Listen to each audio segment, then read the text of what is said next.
Hello guys, welcome back to factual info. Hope so everyone is fine. तो जिस चीज़ का आप सभी लोगों को बहुत टाइम से इंतज़ार था अपने आर ओ का, अब आ भी गया ये। तो अब हमारे पास टाइम भी बहुत कम है और एग्ज़ामिनेशन डेट भी आई थिंक 17 दिसंबर है, तो ज़्यादा दिन भी नहीं है।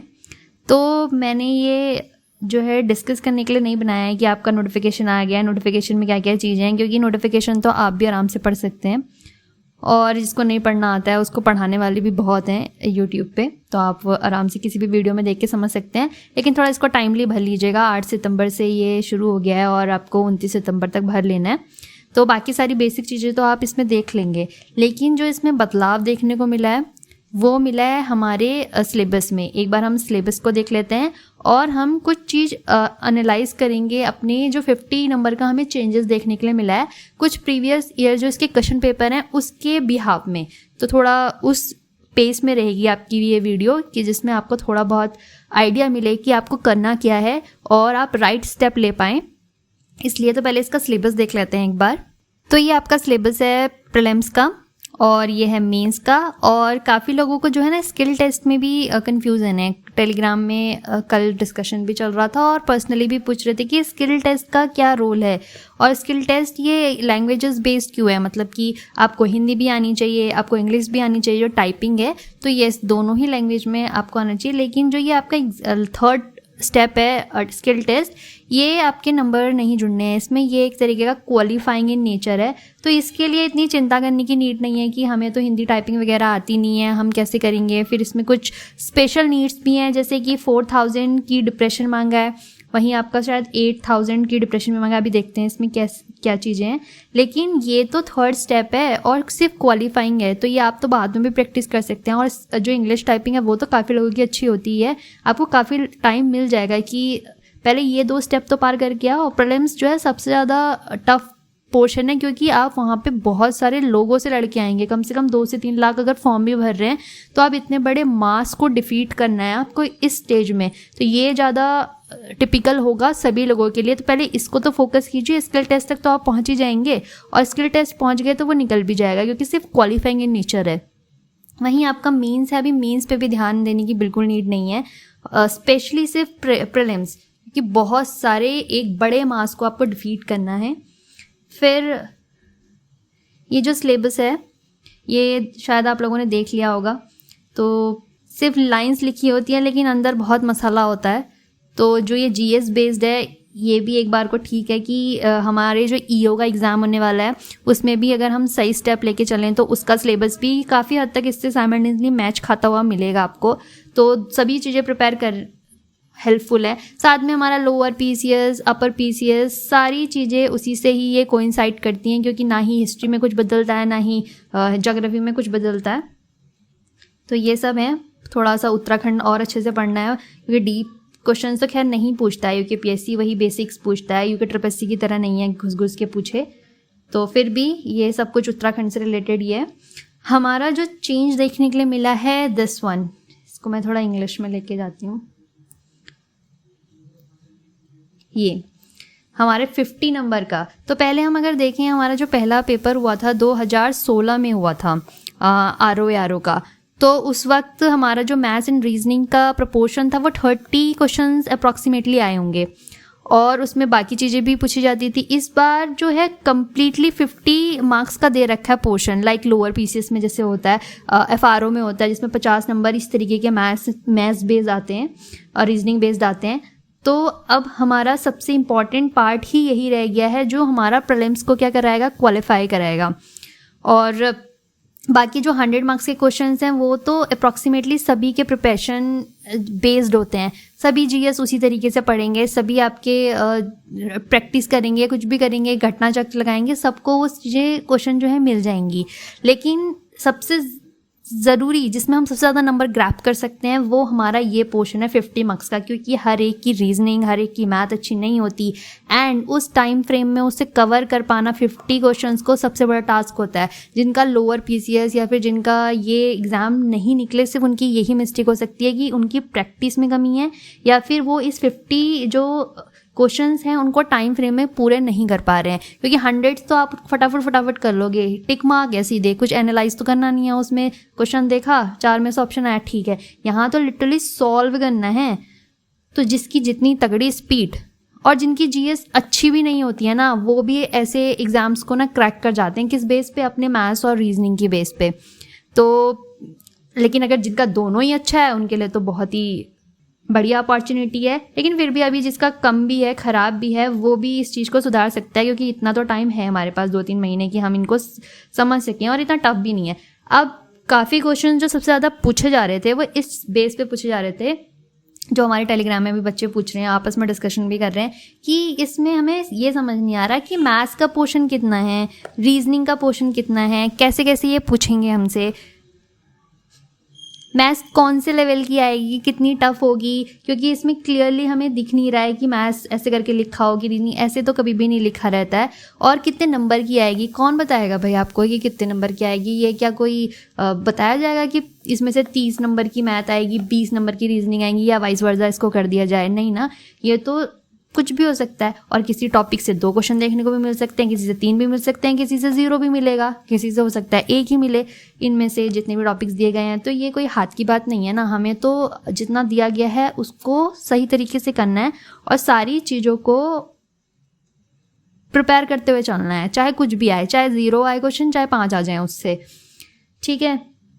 अब थोड़ा सा हम जो है जो प्रीवियस ईयर क्वेश्चन है उसके बेस पे देखो, जो मैंने डिस्कशन देखा था, मैंने तभी ये वीडियो भी बनाई है कि काफ़ी लोग ये कह रहे थे मैथ्स बिल्कुल ख़त्म है, इसमें कुछ मैथ वैथ नहीं आने वाली है, क्योंकि इसमें क्या क्या दिया मैथ में, एक अरिथमेटिकल रीजनिंग दे रखा है, अरिथमेटिकल नंबर सीरीज़ लिखा हुआ है, और आपका अरिथमेटिक कंप्यूटेशन लिखा है, और एक आध चीज़ और है जो हमें बताती है कि मैथ्स के क्वेश्चन आ रहे हैं, बाकी हमारी पूरी रीजनिंग है, यही तो लिखा है ना इसमें।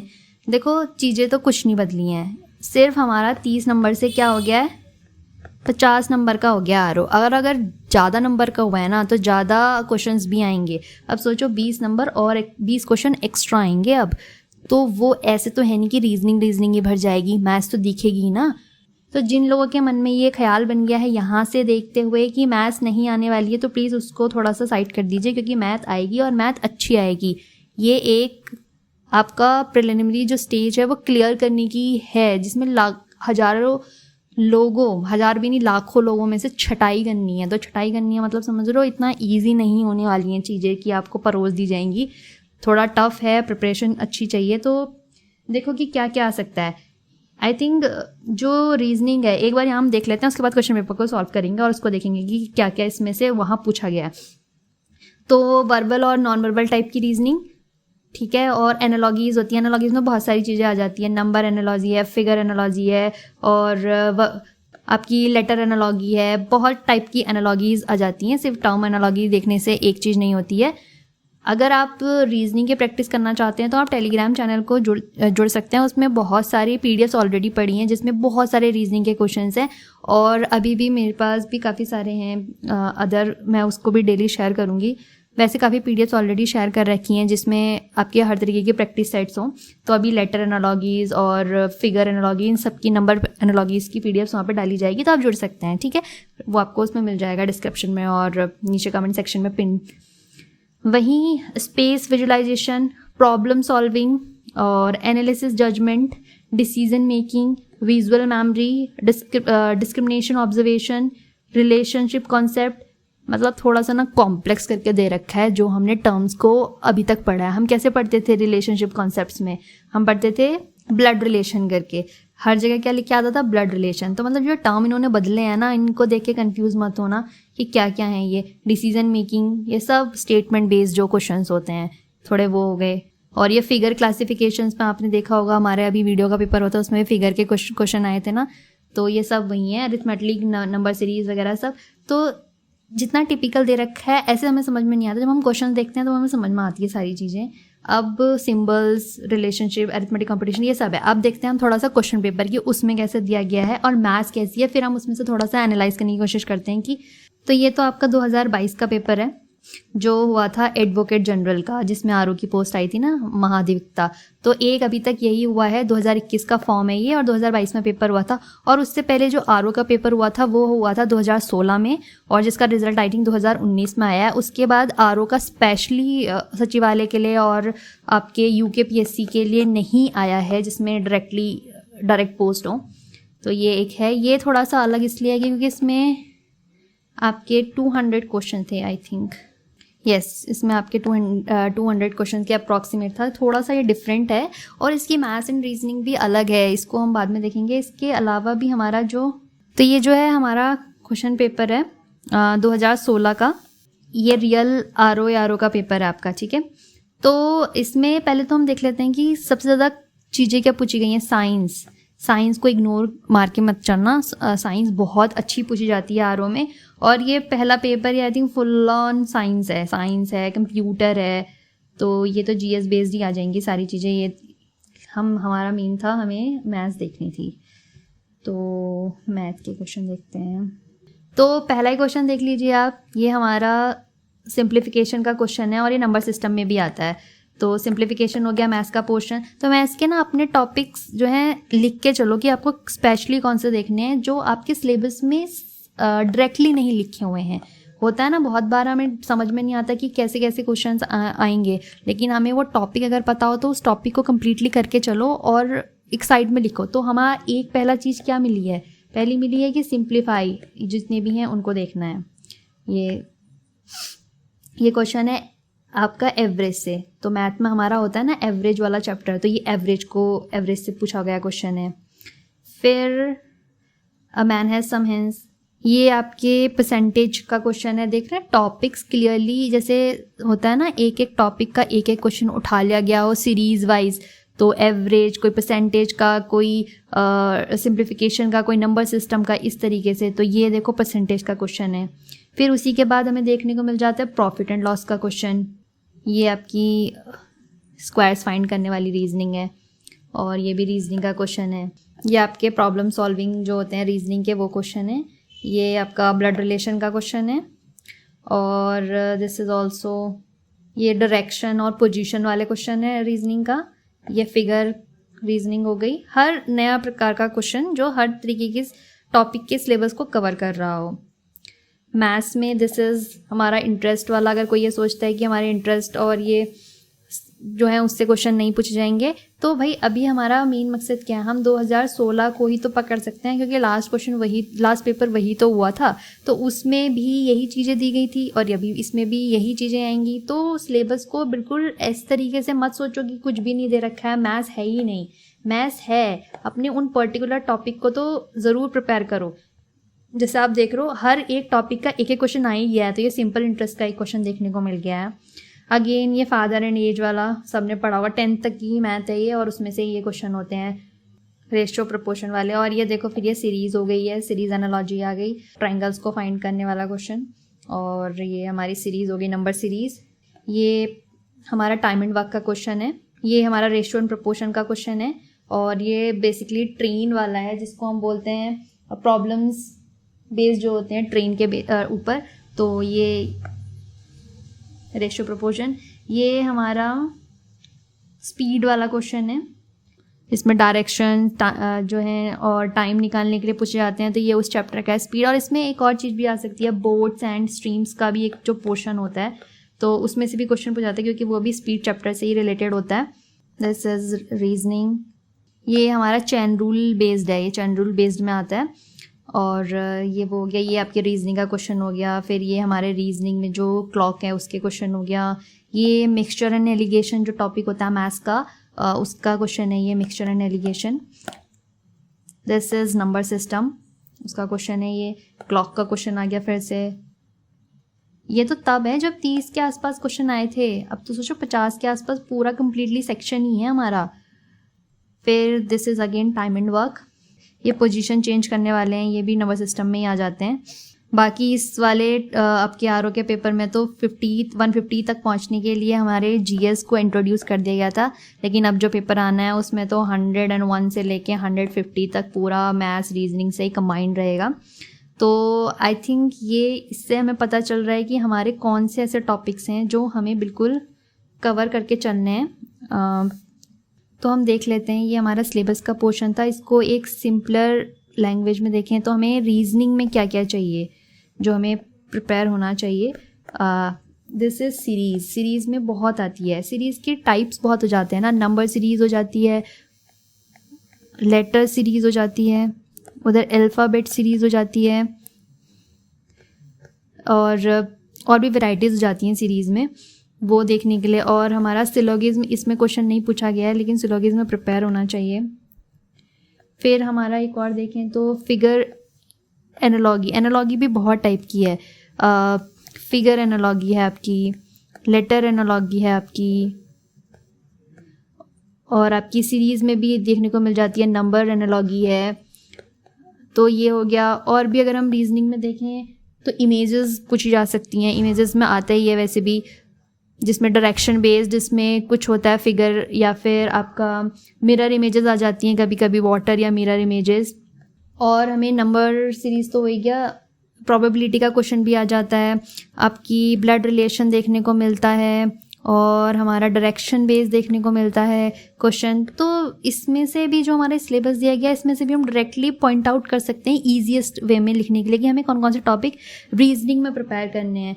और भी है रीजनिंग में आपके कोडिंग डिकोडिंग हो जाती है, जो वो होता है कि ये डिजिट मतलब कि ये नंबर लिखा गया है तो वो कोडिंग एंड डिकोडिंग माना जाता है। तो कोडिंग एंड डिकोडिंग भी इम्पॉर्टेंट है रीजनिंग में।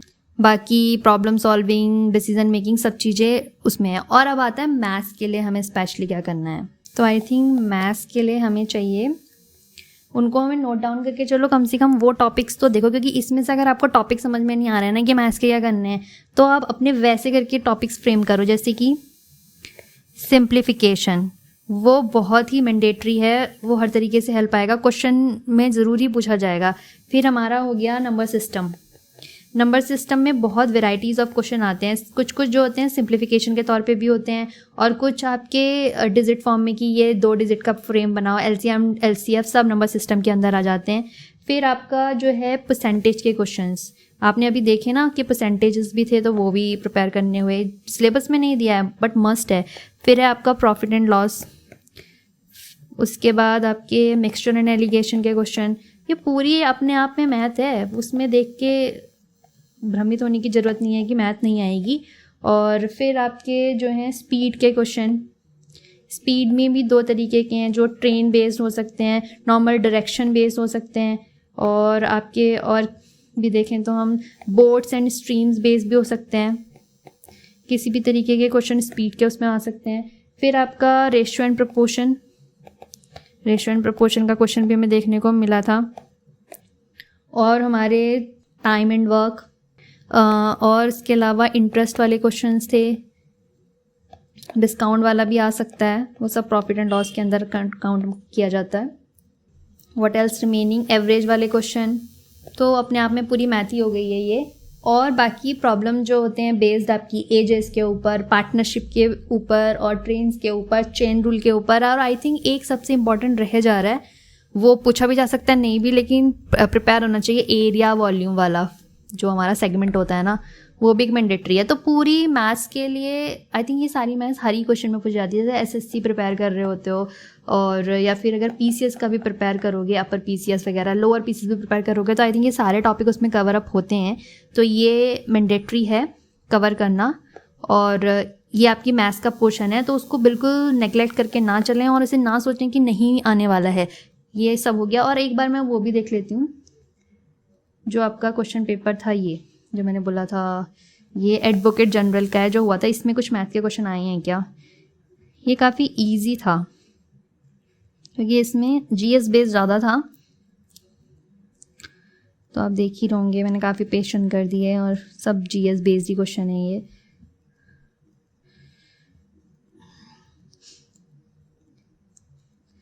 इसमें कुछ खास मैथ दिख नहीं रही है, रीजनिंग भी नहीं दिख रही है, पूरा ही जीएस बेस है। तो इसको नहीं, बस हमारा जो 2016 में हुआ है वही हमारे पास एक लास्ट ऑप्शन बचता है।